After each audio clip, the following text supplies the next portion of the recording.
On May 25, 2024, the Central Coast Mariners won their second consecutive A-League championship. Trailing 1-0 against Melbourne Victory with only minutes remaining in the grand final at Gosford, Ryan Edmondson equalised in the first minute of stoppage time to take the match to extra time. Miguel DiPizio would give the Mariners the lead 7 minutes into extra time, before Edmondson sealed it with his second in the 121st minute. It caused wild scenes as fans stormed the pitch at full time to celebrate the win. A record crowd of 21,379 fans packed into the Central Coast Stadium to witness the game, as the Mariners sealed its third trophy of the season after winning the Premiership and the AFC Cup, being defeated Lebanese club Al Ahly in Oman only 20 days prior. Fast forward to December 12, 2025, however. The Mariners had just lost at home 2-1 in front of just 1,942 fans, the smallest crowd for a Central Coast home game at Gosford outside of the COVID-19 pandemic. The only other Mariners home games to attract less than 2,000 fans were games in 2022 and 2023 at Mudgee, a town in the Central West region of New South Wales, over 300 kilometres away. So the question has to be asked, what on earth is going on at the Central Coast Mariners? How can a club who won a grand final in front of a record crowd end up pulling its worst ever crowd all in the space of just 567 days? Well, it's more than just a few fans jumping off the bandwagon, although that has played a small part. It's even more than torrential rain and the threat of bushfires in recent weeks, because crowds in the previous two rounds were an actual threat were higher than the Auckland game. In fact, the Mariners' last three home crowds have all fallen into the bottom 10 lowest home crowds in the history of the club when we don't include matches affected by the pandemic or ones played in Mudgee. But enough on crowds. Today, we're going to take a closer look at the Mariners and try our best to explain exactly what's going on at one of the A-League's most successful clubs. Before we go further, however, I'd like to give a quick shout out to our channel members, Robert Manzo, Sean Harding, and Davey Grian. Thanks for your support. You can also become a channel member to get access to our videos early and also to get shout outs in our videos. Also, if you could like and subscribe to the channel, that would be greatly appreciated. Now let's get back to the video. During the off-season, the Mariners have been plagued by off-field rumours relating to its ownership. The Mariners' current owner and chairman, at least to what's been officially announced by the club, is Mike Charlesworth. A British telecom businessman, Charlesworth first became a significant investor and part owner of the Mariners in 2010, initially taking a 30% stake in the club. In 2013, he acquired the shares of Peter Turnbull and Lyle Gorman, taking a 64% majority stake in the club, injecting substantial funds to save the club from collapse. By 2018, Charlesworth held 82% of the club, while a group of 11 smaller shareholders had the remaining 18%. But in 2020, Charlesworth put the Mariners up for sale, with rumours circulating that Manchester United were interested in acquiring the club and moving it to Sydney. But this never came to fruition. Instead, Canberra-based Richard Pell, the man behind the chain of Anytime Fitness gyms, took majority ownership of the club in 2022, with Charlesworth retaining a minority ownership in the club, as well as full ownership of the Mariners Centre of Excellence in Tuggerah. Pell's tenure at the Mariners came to an end in October 2024, however, where his stake in the club was returned to Charlesworth. Pell cited financial challenges from recent funding cuts, including the reduced central funding from the APL, the governing body of the A-League. Pell said that when he took over the Mariners, funding from the APL was $2.35 million a season, but that had been reduced to just $530,000 in his final year. Pell said, "This drastic slashing has made it tough for me to improve the financial performance of the club to a position that's sustainable for me to continue to fund solely by myself." Under Pell's tenure, the Mariners had won 2 championships, a premiership, and the AFC Cup, for an impressive haul of 4 trophies in just 2 seasons. So Charlesworth took control of the Mariners from Pell from the 2024-25 season, which saw the club drop to 10th on the ladder, winning just 5 games from 26. And the Mariners haven't started the 25-26 season well either, winning just 2 of its opening 8 matches, sitting in 9th place after 8 rounds. But off the field, there's a lot of uncertainty and unanswered questions regarding the Gosford-based club's ownership. Despite no announcement, rumours in the press have indicated that Charlesworth is no longer financially backing the club. Instead, it's former Sydney Olympic president Damon Hanlon Hanlon's involvement with Olympic can be traced back to 2016 when he came on the board as a director at the invitation of past President Bill Pappas, who will be brought up shortly.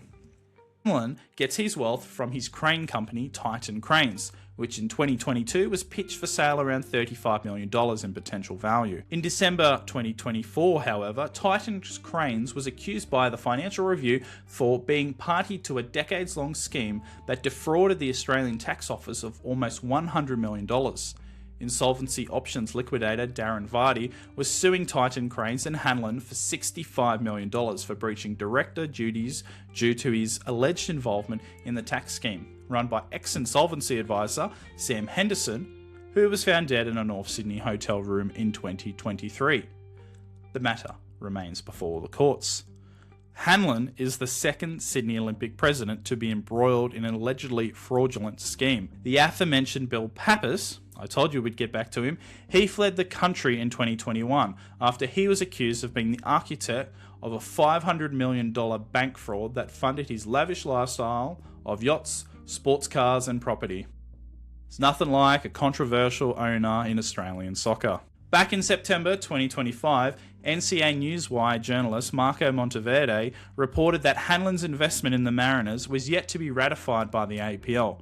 But that didn't stop him from making changes at the club. Ex-Olympic coach Labrador Halidi was brought in to work alongside Mark Jackson, while the Mariners appointed George Beltsos as Central Coast's sporting director, a position held by club legend Matt Simon. It was believed Beltsos was going to become Mariners' new women's coach, but that job went to ex-future Matildas mentor Corey Babington in an appointment recommended by Halidi. Under Hanlon's control of the club, it's believed that Olympic would become a feeder club to the Mariners, despite concerns that Olympic players are not up to the A-League standard. In fact, some aren't even up to the NPL New South Wales standard, with Olympic finishing 9th, 8th and 7th in the past 3 seasons. Those are some pretty lean years for a club as big as Olympic, who won 2 National Soccer League titles, and probably should have got Halidi sacked, who instead only stepped down from his role as senior coach on November 19 this year at the end of the inaugural Australian Championship, which Olympic failed to progress from the group stage. But nothing has been made official from the Mariners about its new ownership. There is discontent amongst supporters who have lost faith in the leadership of the club. There's also a fear that Hanlon is using the Mariners as a way to get Sydney Olympic back up to the National League and in the big time at the expense of the Central Coast Mariners. The Mariners' uncertain ownership situation, alongside the lack of communication from the club to its fans, is not helped by the lack of investment in the squad as well. Leading into the 25-26 season, the Mariners were widely tipped to finish the season in last place, only 2 seasons after winning its 2nd consecutive championship. Inspirational centre-back Brian Kaltak left for Perth Glory, while treble-winning Brazilian Mikel Docker was sent on loan to Japanese club Ventforet Kofu. This came a year after Danny Vukovic retired, while Jing Reese, Dan Hall, Max Ballard, Josh Nisbet, Jacob Farrell and Dylan Wenzel-Hawes all left the club. That's some pretty decent crop of players they all lost. In the 25-26 off-season, the only signings of note was Andrew Redmayne, a 5-time championship winner with titles at Brisbane and Sydney FC, and a Socceroos legend as well, with his penalty shootout saves against Peru in 2022 securing Australia's spot at the FIFA World Cup later that year. But despite having played more than 200 A-League games, there is consensus that Redmayne is well past his prime. Will Kennedy also came from the Sky Blues in the off-season, but he had only played a couple of games prior to his arrival at Gosford, while A-League journeyman James Donachie signed from Sydney Olympic, a signing that one can assume was heavily influenced by the club's new alleged owner. But the Central Coast Mariners have had leaner years in the past. From 2016 to 2020, the Mariners finished last 4 times in 5 years, and for 3 consecutive years from 2018 to 2020. How, when you combine the ownership drama, the club's poor form, lack of communication and lack of recruitment, can the Mariners crowds drop off so bad? Well, I think it's a sign of things around the A-League as a whole. Despite breakout stars making a name for themselves and earning moves to Europe in recent years, including the likes of Nestori Irakunda, Adrian Segicic, Zach Sapsford and Geordie Boss, there is a real lack of interest in the competition. Wellington's 3 lowest crowds at home, outside of COVID-19 pandemic and games played in other New Zealand cities and Australia as well, have all come in their last 3 games. While the Western Sydney Wanderers crowd of 4,652 on December 13 was its lowest ever attendance at Parramatta outside of the pandemic. The Newcastle Jets crowd of 3,728 on December 6 was its second lowest crowd figure at home outside of the pandemic too. I'm sorry, I said I wasn't going to talk about crowds again, but I did. But I can promise you, that's the last time I'm going to talk about it. But sure, we can point the finger at weather. We can point it at time slots and any other poor excuse we can think of. But the reality is, attending A-League games is no longer an attractive way to spend the weekend. The Players Football Association, the PFA, the union that represents A-League men and women footballers, released its annual report earlier this month, with research finding 52% of players were dissatisfied with the APL's handling of the A-League men.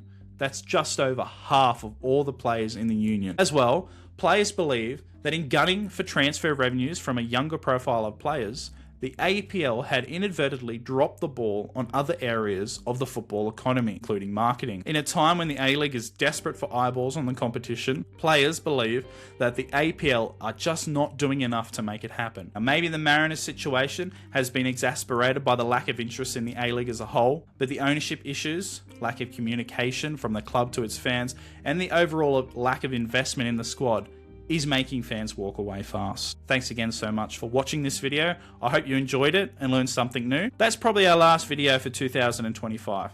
We've grown by over 1,200 subscribers over the last 12 months, and we'll be gunning for 5,000 subs in 2026. Make sure you have notifications turned on so you can be notified when our next video goes live. Really looking forward to some of the projects we've got in the works for 2026, including a deep dive into the creation of the A-League. I'll see you in 2026.